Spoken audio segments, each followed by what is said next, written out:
new taste in pineapple from Dole. A little less sweet. A lot more natural. More people make more things with Dole pineapple because it brightens just about anything on your table with two different kinds of pineapple.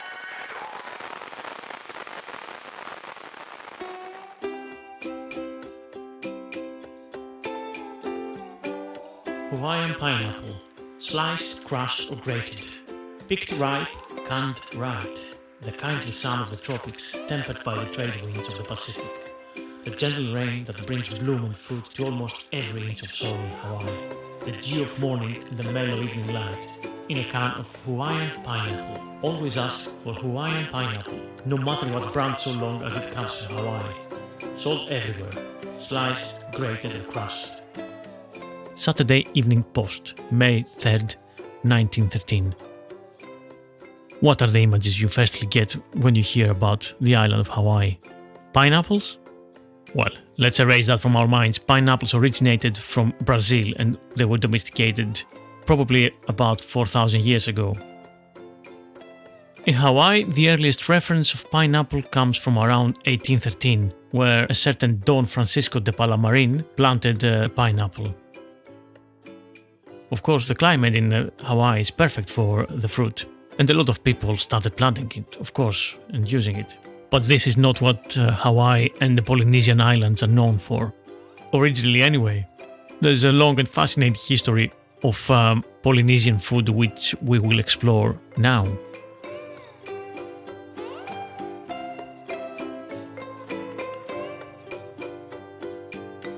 Hello! Welcome back to The Delicious Legacy, with me, Thomas Dinas. Another archaeogastronomical adventure beckons.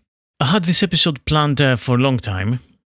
I've been researching for it for a few months, slowly, and I was chipping away here and there. And then I recorded most of it a few weeks back. And then the massive wildfire in Hawaii happened. And then I had mixed thoughts if I should release it or not.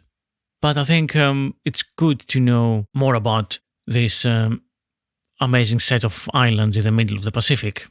So while my thoughts, and surely all our thoughts, are with the victims of the huge wildfires, I thought it would be a good idea to pay tribute to them by spreading their story and their food and their history to as many people as possible.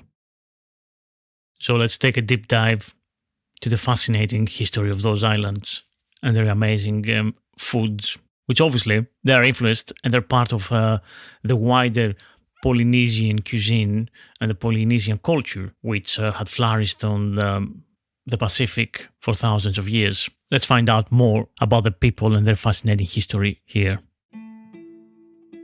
Before we start, let me thank my Patreon supporters, my Patreon backers, because without your generous support, this podcast wouldn't have happened. And please, if you enjoy this podcast, you listeners out there on Acast, Spotify, YouTube, Amazon, Stitcher, and so on, please go to Patreon and type The Delicious Legacy Podcast and support me in any way you can. There are different tiers from $3 a month and above, where you get the episodes early and of course ad-free, and with extra added bonus content, like recipes and so on. On top of that, you get exclusive material and also videos. Any videos that I make, you get them first as well. And now onwards to our episode.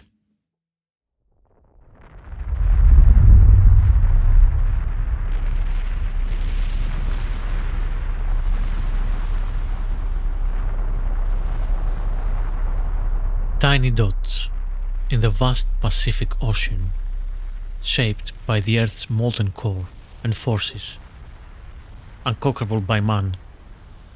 The nature and the islands of Hawaiian archipelago are just as unique as they are beautiful. The distance between the Hawaiian island of Kure Atoll and Amatignac Island in Alaska is only about 1,573 miles. Nitroff Point is the southernmost point of Alaska, and Kure Atoll is the northernmost point in Hawaii. And also this lies 3,850 miles or 6,195 kilometers from Japan. Hawaii is the furthest from many landmass in the world.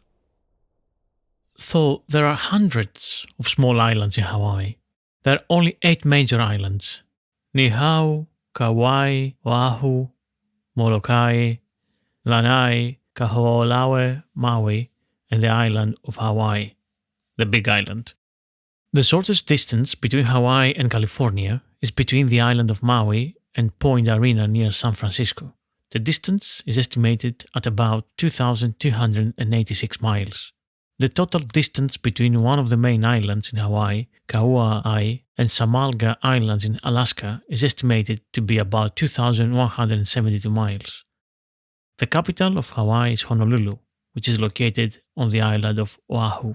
The 6 largest Hawaiian islands form a chain of islands running to the northwest. The islands appear in this pattern for a specific reason.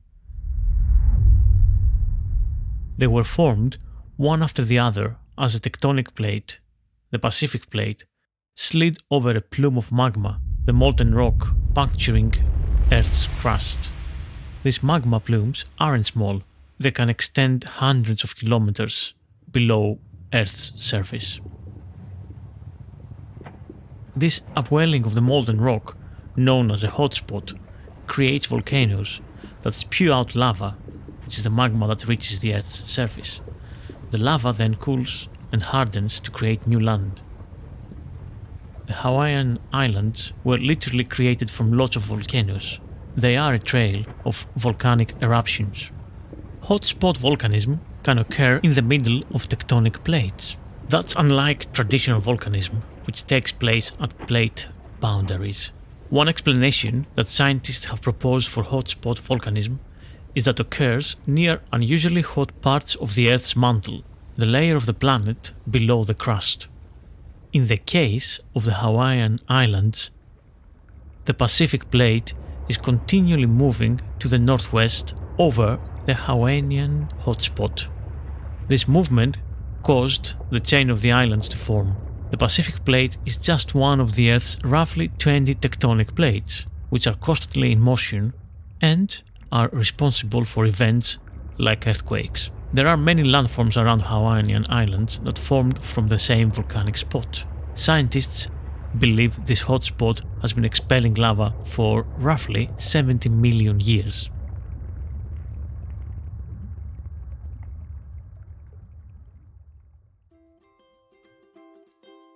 "15 years ago, if someone was saying to me about taro or breadfruit or wala and yams and pua, I would have looked at them as they came from another planet, as aliens.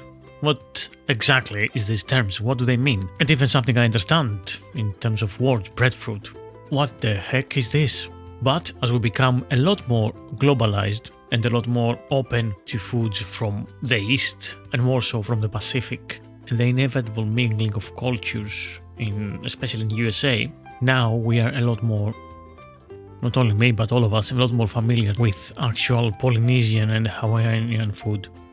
And of course that's what I want to explore, this exciting, interesting and sustainable foods of Polynesia.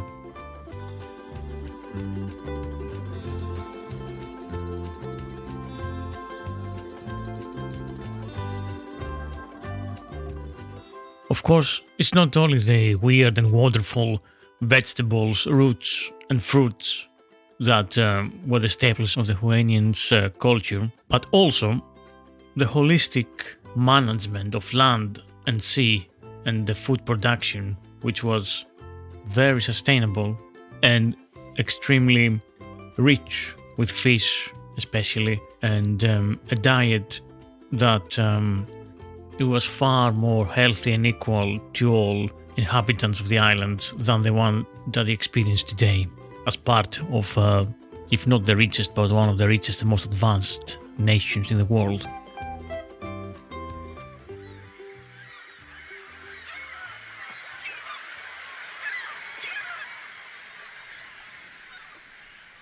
Captain Cook's Journal, November 1778, Monday the 30th. While we were lying to, though the wind blew fresh, I observed that the ships drifted to the east. Consequently, there must have been a current setting in that direction. This encouraged me to ply windward, with a view to get round east end of the island, and so have the whole lee side before us. In the afternoon of the 30th, being off the northeast end of the island, several canoes came off to the ships. Most of these belonged to a chief named Teriobo, who came in one of them. He made me a present of 2 or 3 small pigs, and we got, by barter, from the other people, a little fruit. After a stay of about 2 hours, they all left us, except 6 or 8 of the company, who chose to remain on board. A double-sailing canoe came soon after to attend upon them, which we towed astern all night. In the evening, we discovered another island to windward, which the natives called Ohaihi. The name of that, off which we had been for 3 days, we were also told was Maui.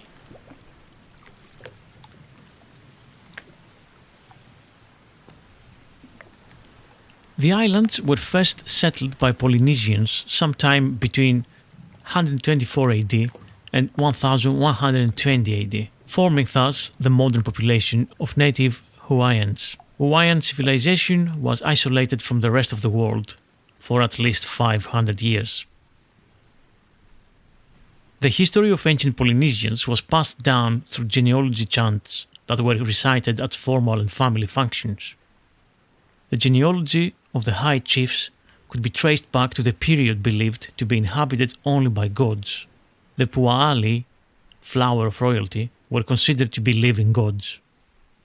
By about 1000 AD, settlements founded along the perimeters of the islands were beginning to cultivate foods in gardens. A Tahitian priest named Paao is said to have brought a new order to the islands around 1200 AD. The new order included new laws and a new social structure that separated the people into classes.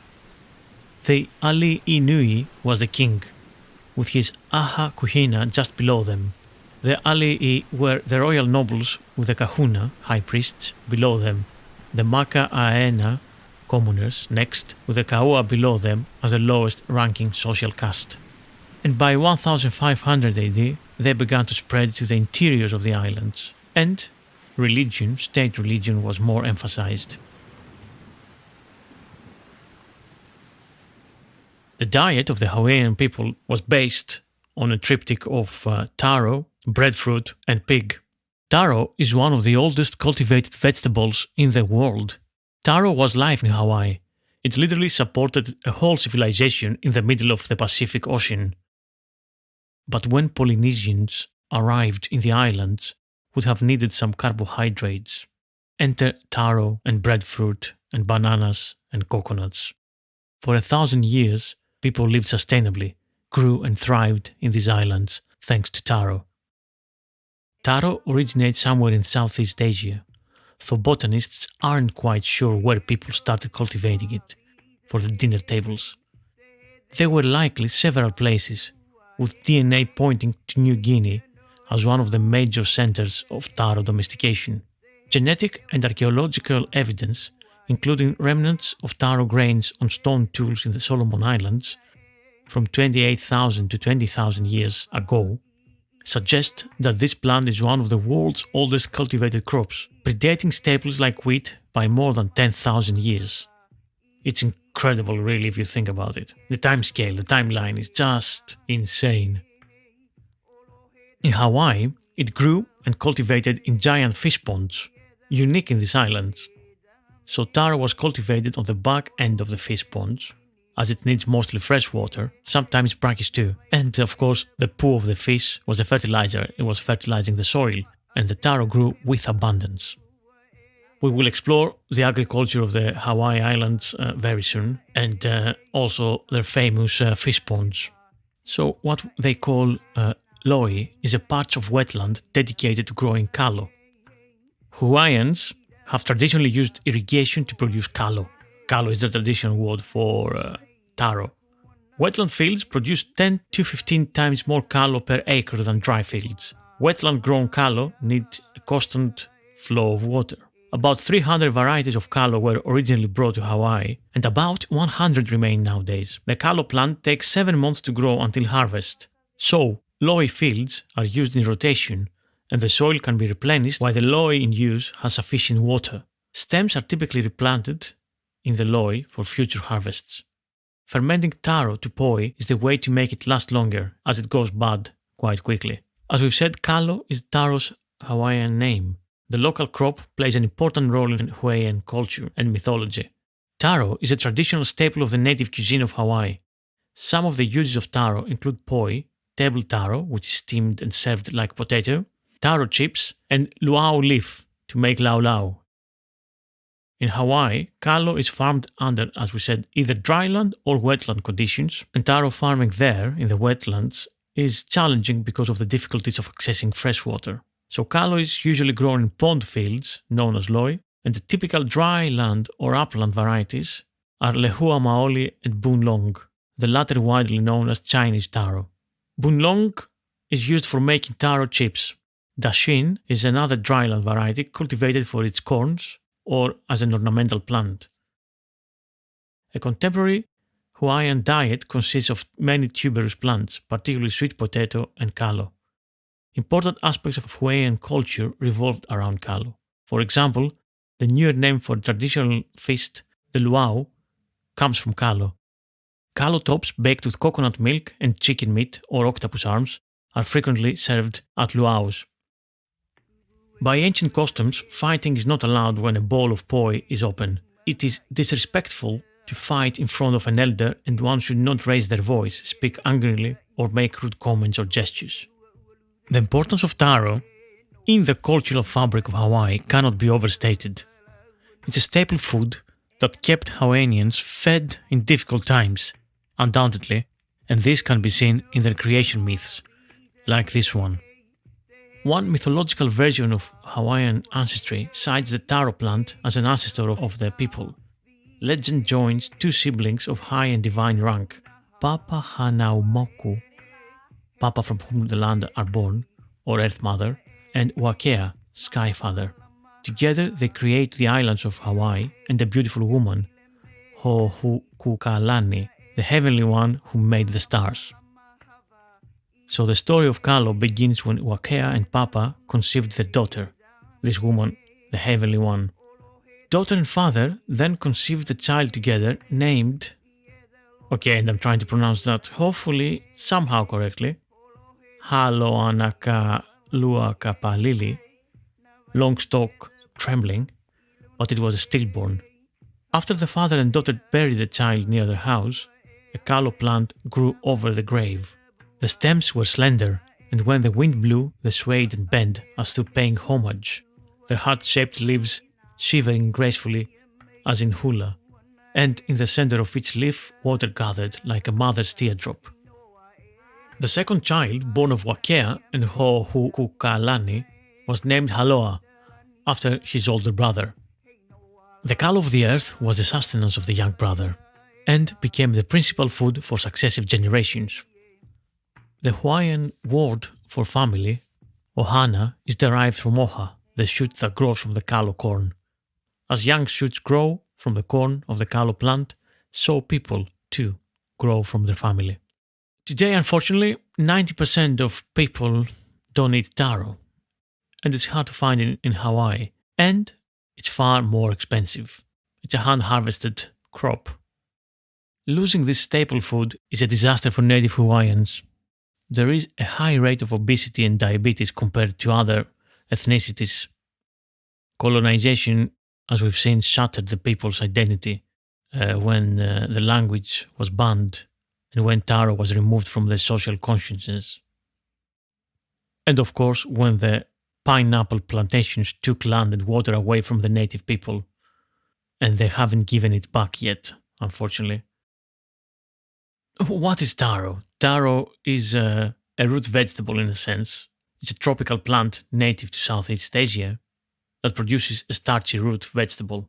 And this can be used just like many other root vegetables, such as sweet potato and potato, etc. It can be boiled, it can be fried, it can be baked, and so on. This was a staple of Polynesians for thousands and thousands of years.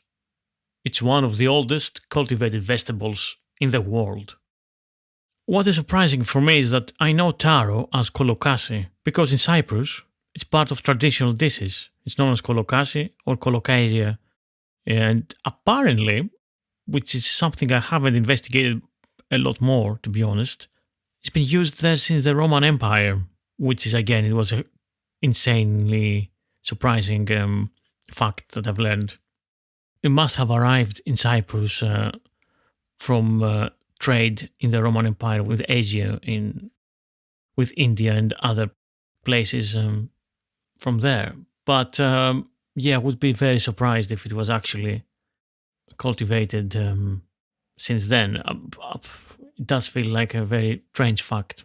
The fact that it has been known apparently as Egyptian water lily and Egyptian beans back in Hellenistic times, and Virgil and Pliny both referred to the plant in their writing. It seems to have come from South Asia with traders trading, but I'm not so sure. But in any case, I think maybe that's for another episode, or for a footnote. For this episode, because we really want to concentrate on the amazing foods and agriculture of Polynesians.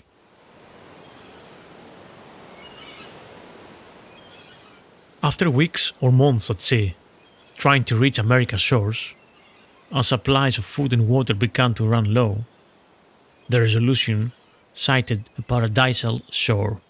Rather than landing, Captain Cook insisted, for no reason at all, that they keep sailing interminably around the coast.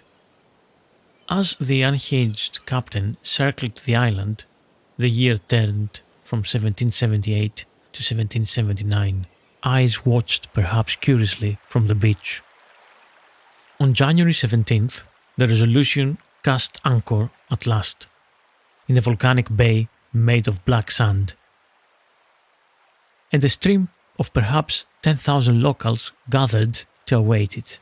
500 canoes laden with sugarcane, breadfruit and pigs glided up to the ship. Histories narrate that for the people of Hawaii, the arrival of Cook was no less than an epiphany. The men hurried to the ship to see the god with their own eyes, wrote the 19th century Hawaiian historian Samuel Kamakau. There they saw a fair man with bright eyes, a high-bridged nose, light hair and handsome features. Good-looking gods they were. An elderly, emaciated priest went to board the Resolution and led the deities ashore. Thousands fell to their knees as Cook passed by. The priest led the captain to a thatched temple, wrapped Cook in a red cloth and sacrificed a small pig to him, as the people recited lines from the Hawaii epic Kumulipo, a creation myth. According to the late anthropologist Marshall Sahlins, among others, Cook's arrival marked an extraordinary coincidence. A ritual known as the Makahiki was taking place on Hawaii at the time, in which the god Lono is said to reappear from the distant land of his exile and to seize power over the earth from the king for a period of time. As it circled the island in a clockwise direction, the Resolution had inadvertently traced the path of the effigy of Lono, as it was borne in a procession around the coast. The idol is made of a pole and crosspiece with white cloth hanging from it, resembling a sail, and Cook, as if he followed the script of a myth he could not have known, had landed in the bay said to be the god's home. His sailors reported that the captain was hailed variously as Lono or Rono, Eroner, a character that is looked upon by them as partaking something of divinity. The ship's surgeon related, echoing a biblical phrase describing Christ. Another word used to greet Cook was akua, a Hawaii term that was translated as God. The white men remained on the island for 3 weeks. Each day, the priests ceremoniously presented the British with a barbecued hog. The people would gather all the fruits of the land, sweet potatoes, coconuts, bananas, and taro for these gods from heaven, where food had run out. On February the 3rd, the Resolution departed Hawaii to continue its explorations in the north, yet was struck by a severe storm and forced to turn back. When the British anchored again in Kealakekua Bay, 8 days after they had departed, a fog of suspicion and hostility settled over the island as the people attempted to discern the strangers' reason of returning. The tension soon erupted into violence. 2 Hawaii chiefs were killed, and Cook decided to take the king Kalani'opuu hostage. When the captain waded ashore, hundreds of warriors fell upon him with iron daggers and clubs. Captain Cook was dead. Following his death, the captain was accorded traditional rituals for a vanquished chief. His corpse was dismembered, his flesh roasted, and his bones separated and portioned out, with his lower jaw going to Kalani'opuu, his skull to somebody else, and so on. Among Cook's sailors who had fled back to the Resolution, a general silence ensued, wrote the officer George Gilbert. It was like a dream that we could not reconcile ourselves to. 2 priests rowed to the ship with a bundle containing a large chunk of the captain's thigh. Along with the charred offering, they brought with them a most extraordinary question, the wish to know when Cook would return to the vessel and resume his former station. Would it be in 3 days' time? The 2 men shed an abundance of tears at the loss of their Erono, Lieutenant James King recorded, and they asked what he would do to them when he returned. On shore, other islanders asserted that he would return in 2 months and begged our mediation with him in their favour. According to Mid James Trevenant, the German sailor Zimmermann recorded a prophecy. The god Cook is not dead, but sleeps in the woods and will come tomorrow, as translated by an interpreter. Over the following years, the idea seemed to persist that Cook would resurrect. These stories, told and retold over generations, ignore one obvious fact.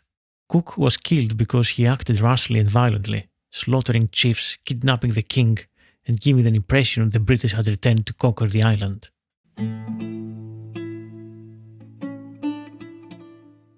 I'll be back after this short break. Today's episode is brought to you with the welcome support of Malbin Greek, UK's leading Greek delicatessen supplier and distributor of premium Greek produce. Whatever your needs, Malbin Greek has you covered.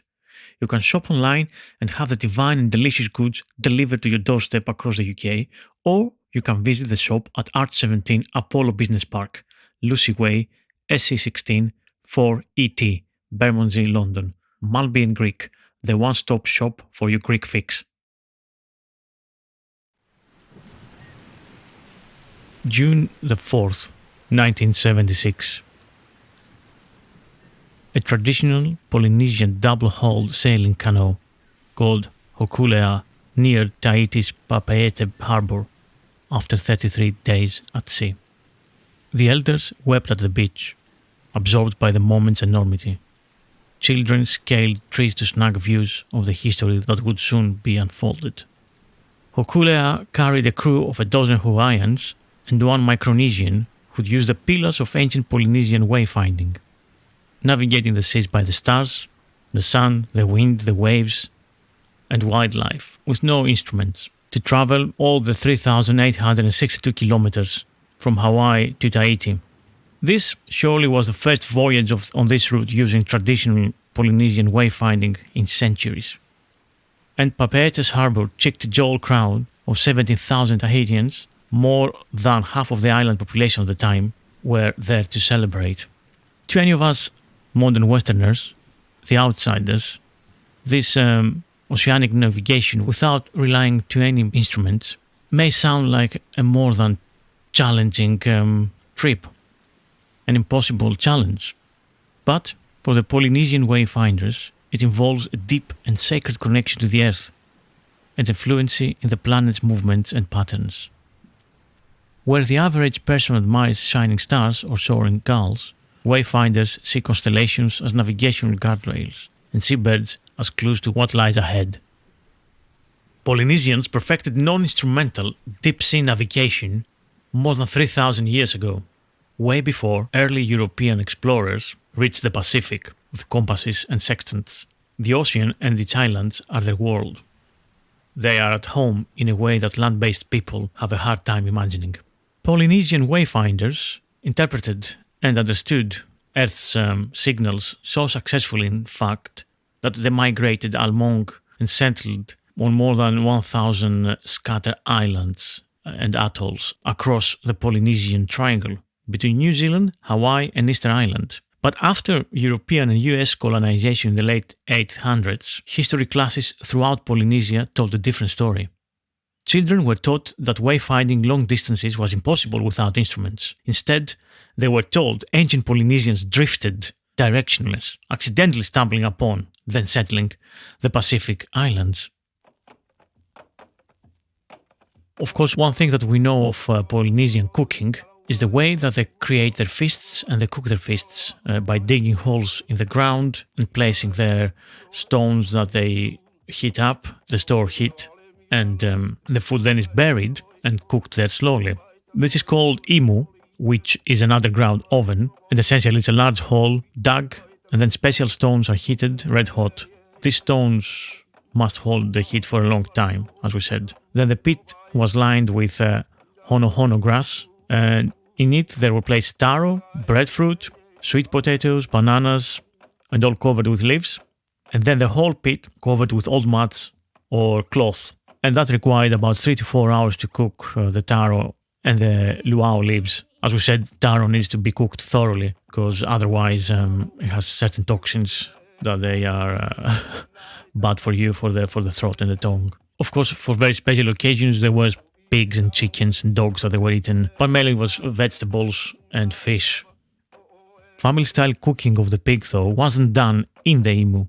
The dressed animal was put on a poi board, filled with hot stones, and then wrapped in old cloths, kapas and mats. And that was left then for 48 hours. It was well seasoned inside with salt and stuff. And then the family would eat from the inner side first, where the meat was cooked properly. And any meat which remained or was only partially cooked was sometimes cut up and placed in lau-laus for recooking. And the lau-laus consist of meat and vegetables bundled and tied in leaves and steamed and baked in the imu. Fish-wise, and the Hawaiians ate an abundance of fish. It was all cooked straight on the coals. So they were grilled straight on the hot coals or wrapped in leaves as well. And of course they also preserved uncooked fish by salting, drying, or both. Poi, as we talked about poi before, the whole pig was put on a poi board. So poi was cooked taro, which was then pounded into a carved board with a pounder, which is a heavy, smooth stone. And this was a tough job, always performed by men. So first the taro was pounded with some water that added some moisture to make the dough-like mass. Then poi was, as commonly eaten, is simply this paste thinned to somewhat fluid consistency by mixing more water. This may be served fresh or slightly fermented.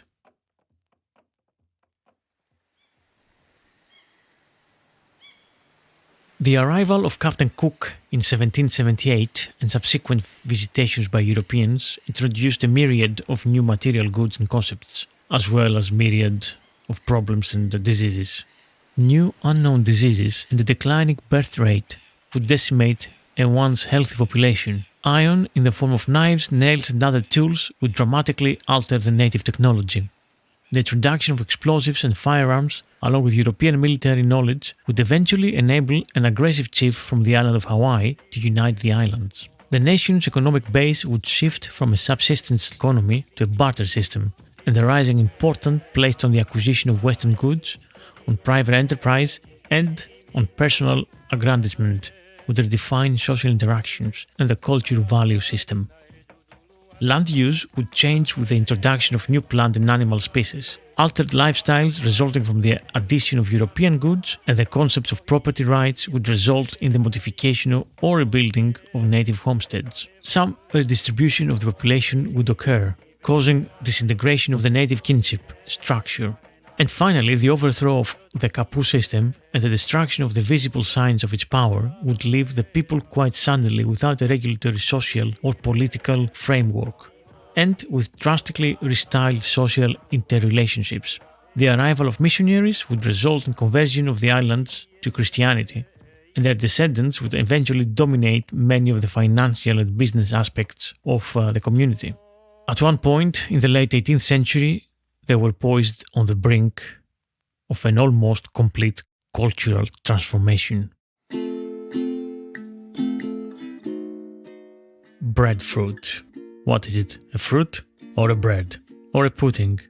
There are 150 varieties from around the Pacific, and breadfruit, we think, originated in New Guinea and the Indo-Malay region, and from there it was spread throughout the vast Pacific by voyaging islanders. Now, I don't know if you've seen a breadfruit before, the tree or the fruit itself, but the flower stalk of the male tree is very suggestive, and that's all I can say. Perhaps you can Google it and find out what I'm talking about. The amazing thing about it is that it produces an abundance of fruits. That's the most amazing thing about it. And in Hawaii, it's called ulu. It's a very starchy fruit, very much like a potato grown on a tree. And it's very easy to maintain and very easy to grow. You plant it once and you have fruits for many, many years, around 50 years or more. Once it reaches maturity and it's big enough, then perhaps you can get even to 600 fruits per year from each tree. The distribution of the breadfruit tree obviously took many thousands of years to go from New Guinea and pass around the Pacific Islands and finally reach Hawaii. And that took possibly 5,000 years to cross all these islands. According to a myth, a creational myth of Hawaii, the breadfruit originated from the sacrifice of the war god Ku. After deciding to live secretly among mortals as a farmer, Ku married and had children. He and his family lived happily until a famine seized their island. When he could no longer bear to watch his children suffer, Ku told his wife that he would deliver them from starvation, but to do so, he would have to leave them. Reluctantly, she agreed, and at her word, Ku descended into the ground right where he had stood, until only the top of his head was visible. His family waited around the spot he had last been, day and night, watering it with the tears, until suddenly a small green shoot appeared where Ku had stood. Quickly, the shoot grew into a tall and leafy tree and was laden with heavy breadfruit that Ku's family and neighbors gratefully ate, joyfully saved from starvation. And in nowadays Hawaii, when a child is born, an ulu is planted. And ulu is the Hawaiian word for breadfruit. It is harvested in the autumn, and excess breadfruit was always fed to the pigs, which came with the Polynesians, as we said earlier on. So there was this cycle of abundance and use, and actually the breadfruit was made more useful by the islanders and also provided protein. Nothing was going to waste. So basically, in a sense, they were converting starch to protein and fat, which is obviously very necessary for any living thing to survive. Breadfruit was grown and cultivated in the main island of Hawaii in what was called the breadfruit belt, which was half a mile wide and 18 miles long. It was the perfect area for breadfruit. A long-lived tree in this area will thrive in the wet years, and in bad dry years it will of course survive and also still produce something that can be eaten. And it was calculated that this area provided about 50,000 tons of breadfruit annually, enough to feed 30,000 people just from that 18-mile long stretch in the one island. And that of course wasn't all. A great agroforestry system was taking place there from the native Hawaiians many hundreds of years ago. A diversity of crops were grown into that microhabitat that the trees created. There was the paper mulberry in the shade of the trees, the sampu ginger, Polynesian arrowroot, and turmeric. And all that stuff were used in foods, of course, like spices and herbs and so on. Breadfruit can be cooked and eaten at all stages of its development as well. That is another magical thing about it. It is typically consumed when it's mature but still firm, and it's a delicious substitute for any starchy root crop, vegetable, pasta, potato, or rice. So wherever you think you want to use potato or rice or pasta, you can use breadfruit. Mature breadfruit can be boiled, steamed, or baked and replace potatoes in many recipes. Small immature fruit can be boiled again, pickled or marinated, and have a flavor similar to that of artichoke hearts. Sliced breadfruit can be fried to make chips or it can be candied, and ripe fruit are very creamy and sweet and can be eaten raw or used to make pies, cakes, and other desserts. So breadfruit made into cereal or pureed ripe fruit is good food for babies. The nutritious seeds resemble chestnuts in flavor and texture. They are boiled, roasted, or ground into meal. Immature fruit can be sliced, seeds and all, and cooked as a vegetable. Male flowers are candied and eaten as sweet. So you can see the whole fruit is eaten. It's amazing. It's very unfortunate that Hawaii today relies on other places for its food. It's completely the opposite of what were there for many centuries before the Europeans arrived in the late 18th century. It was such a self-sufficient place. Now the crops that grow in Hawaii are exported, as we said about especially pineapple and sugarcane, and not feeding the people of Hawaii.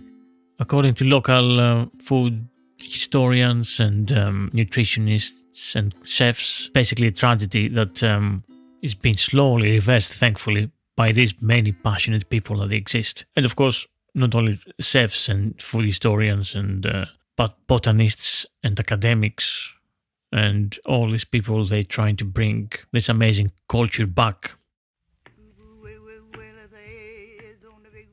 In the year 1898, Hawaii was annexed by the United States, and 2 years later was organized as a United States territory.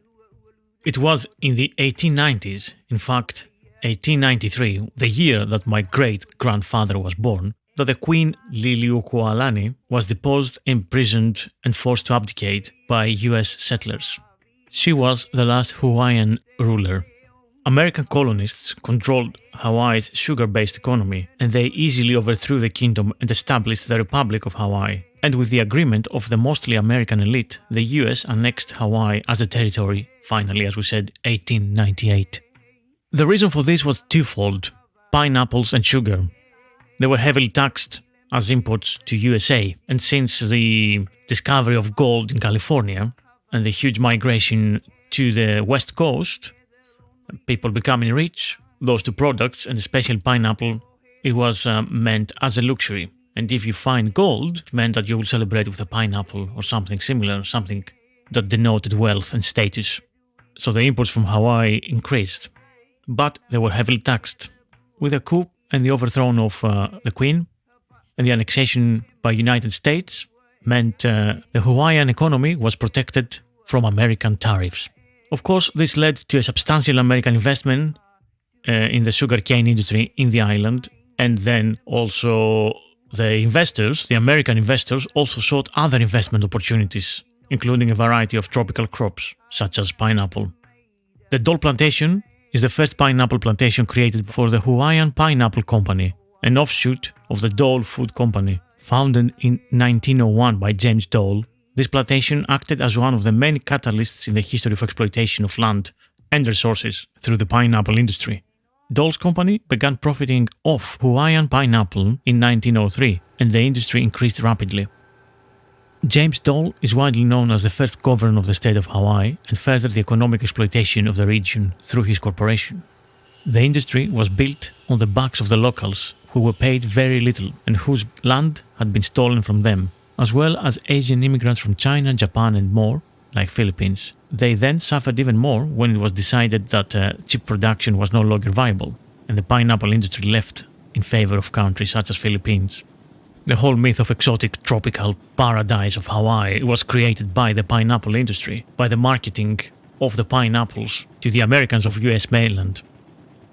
And hence, that image we have in our minds of Hawaii is all made up in those golden years of the boom of the canned pineapples in the 20s, 30s and 40s. Of course, Hawaii's history is a lot more complex and a lot more fascinating, and Hawaii itself, the islands, are beautiful, and it's a beautiful land with beautiful people which have a fascinating food and history, and it can't just be reduced as a holiday paradise for Westerners. And this is what the episode is all about. The Hawaiian agriculture, the ancient land management of the islands, it's an amazing, sustainable and sufficient way of growing food in the tropics, of course. But still, it was such an ingenious system. There's a national tropical botanical garden in Kauai's lush North Shore, and it's a fascinating sight. Intricate layers of ancient rock-walled terraces that climbed the valley and vanished into the dense highland forests above. Scientists shown by carbon dating that these are more than 1,000 years old, and they are part of an ancient ahupua, a sophisticated land management and food production system that once allowed Hawaii's isolated and densely populated pre-European contact communities to be entirely self-sufficient. Thankfully, we know how that worked, and we know that many islanders are trying to bring this back if they can get their hands to land that white colonizers want to create hotels and tourism and all this development. So basically, the Hawaiian agricultural system contained two major classes, the irrigated and the rain-fed, which was the dryland systems. The irrigated systems mainly supported the cultivation of taro, or kalo, as it's called in the islands. Rain-fed systems were known as the mala. There, they cultivated wala, sweet potatoes, yams, and dryland taro, along with coconuts, niu, breadfruit, ulu, bananas, maia, and sugarcane, ko. The kukui tree was sometimes used as a shade to protect the mala from the sun. Each crop was carefully placed in an area most suitable to its needs. Hawaiians had domesticated dogs, chickens, and pigs. They also grew personal gardens at home. Obviously, water was a very important part of life, and it was used for fishing and gardening and for aquaculture systems in the rivers and at the shore's edge. Ahupua most frequently consisted of a section of an island that went from top of the local mountain to the shore, often following the boundary of a stream, and each ahupua included a lowland mala and an upland forested region. Ahupua varied in size depending on the economic means of the location and of course the political divisions of the area. As the native people used their resources within their ahupua, they practiced aloha, respect, laulima, cooperation, and malama, stewardship, which resulted in a desirable pono, balance. The native people believed that the land, the sea, the clouds, and all of nature had certain interconnectedness, which is why they used all of the resources around them to reach the desired balance in life. Sustainability was maintained by the konohiki and kahuna, priests who restricted the fishing of certain species during specific seasons. They also regulated the gathering of plants. The term ahupua is derived from the word ahu, which means heap, cairn, and the pua, a pig. The boundary markers for ahupua were traditionally heaps of stones used to hold offers to the island chief, which was often a pig. Each ahupua was divided into smaller sections called ili, and the ili were divided into kuleana. These were individual plots of land that were cultivated by commoners who paid labor taxes to the land overseer each week. These taxes went to support the chief. And for this subdivision, there have been two possible reasons for explaining it. One was travel, that in many areas of Hawaii, it is easier to travel up and downstream than from stream valley to stream valley. And of course, economical reasons, having all climate and economic exploitation zones as such in each patch of land, it ensured that each could be self-sufficient for a large portion of their needs. As we said, going from the sea to the mountain and having all these different zones, you could cultivate taro, you could have your fish, you have the forest with the fruits and so on. The ancient Hawaiians created a complex culture characterized by highly developed agricultural and aquacultural systems, an advanced engineering technology, and intensive and productive fishing industry, a high degree of technical skill in areas such as celestial navigation and various crafts such as canoe making, outstanding artistry in the production of kapa cloth, sculptures and featherwork, and extremely intricate political, social and ceremonial system characterized by dancing, poetry, music, and mythology. Native people thrived by fishing in coastal waters and collecting shellfish, seaweed, and salt along the shore. To survive in a hot and arid environment, used ancient fishing skills, including the building of fish ponds and the knowledge of the location of precious fresh water that flows into many brackish pools. The spirit of the people, poe, and the knowledge of the elders, kupuna, created a tradition of respect and reverence for these areas, and the skills required to fish for sustaining large and vibrant communities. Pre-European contact, Kauai had more than 50 ahupua, with hundreds or even thousands spread throughout the other islands. And these were described by Hawaiians as extending from Mauka, which is the mountains, to Makai, ocean, and each ahupua had its narrow starting point high in the inland volcanic peaks and then widened like a pie slice to include a stretch of shore and the fishing grounds up to a mile out to sea. Channels diverted stream water to irrigate the lowland taro pond fields, which were engineered to circulate water from pond to pond and prevent stagnation. The result was that per acre, the yields were 5 times that of the dryland farming. Where the freshwater streams met the ocean, elaborate rock-walled fish ponds mixed the nutrient-rich water from the taro ponds with the tidal flow, creating ideal conditions for fattening fish captured through sluice gates. The uplands, considered Wauakua, the realm of the gods, and they were off-limits to all but those with knowledge of forest stewardship. In a sense, in ahupua, water is the organizing principle. In some contemporary good news, the community of Haena at Kauai's remote northwest tip, they have a decades-long effort to preserve and restore one of the last remaining examples of complete ahupua. And this is kind of paying off now. It's called Limahuli Garden and Preserve, and it's part of Haena and has now restored 600 acres of agricultural terracing. There is a grassroots community group that includes many descendants of the original families, and they have rebuilt taro ponds and revitalized traditional mountains-to-sea land management, while also creating the first state-sanctioned community-based marine fishery. In the process, Haena had become a model for efforts to preserve existing ahupua throughout the island and restore others long ago destroyed by pineapple plantations and cattle ranches. This system is very holistic and thinks about the ecology of the whole watershed and agricultural land and fisheries as one place, as we've said earlier. And this is the way that they manage the resources for hundreds of years. And thankfully this is now coming around and it's starting to be understood, and that means that they can care for their environment. In Hawaiian language, the word kipuka often refers to a protected place or oasis within a lava flow where life is able to thrive. A small historical park on the big island of Hawaii serves as a natural and cultural kipuka. It's an oasis in the midst of modern development. At Kaloko Honokohau National Historical Park, the restoration of ancient fish ponds brings native species back to the area and supports near-shore fisheries. It also allows the native Hawaiian community to reconnect with traditional practices, perpetuating culture to the next generation and beyond.